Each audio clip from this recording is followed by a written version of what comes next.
ಮತ್ತೆ ಮತ್ತೆ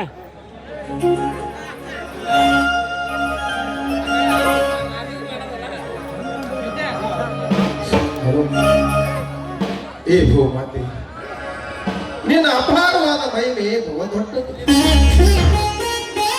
ಅಂತೆಯೇ ಜಗತ್ತಿನ ಸಕಲ ಜೀವಿಗಳಿಗೆ ಅನ್ನ ಆಸರವಾಗಿ ಕಾಪಾಡುತ್ತಿರುವ ಈ ನಿನ್ನ ಮಣ್ಣಿನ ಮಡಲಿನ ಮಕ್ಕಳಾಗಿ ದುಡಿಯುವ ನಮ್ಮನ್ನು ಕಾಪಾಡು ತಾಯಿ, ಕಾಪಾಡು. ಸತತ 20 ವರ್ಷಗಳ ಕಾಲ ಈ ನಮ್ಮ ಭೂಮಿ ಇದೇ ಊರಿನ ಧನಿಕ ಧರ್ಮರಾಜನ ಸ್ವಾಧೀನವಾಗಿ ಮತ್ತೆ ನಮ್ಮ ಭೂಮಿ ನಾವು ಪಡಿಬೇಕಾಗಿದ್ರೆ ನಾವು ಪಟ್ಟ ಕಷ್ಟ ಅಷ್ಟಿಷ್ಟ ಅಲ್ಲ. ಆ ದೇವರ ಕೃಪೆಯಿಂದ ಈ ಹೊಲದಲ್ಲಿ ಒಂದು ಬಾವಿ ತಗ್ಸಿದ್ದೇನೆ.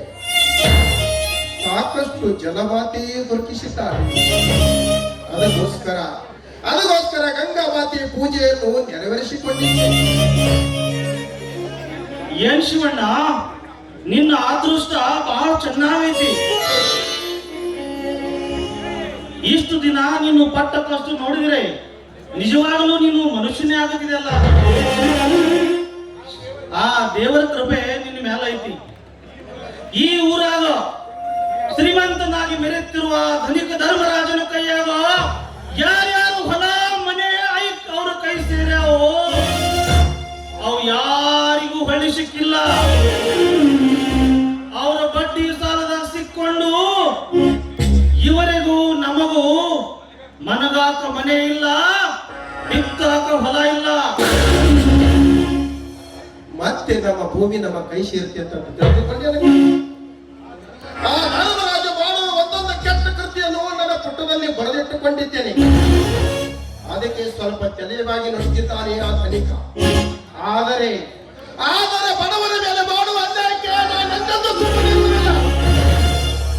ನಿಮ್ಮೆಲ್ಲರಿಗೆ ನ್ಯಾಯ ಸಿಗುವಂತೆ ನಾನು ಮಾಡುತ್ತೇನೆ.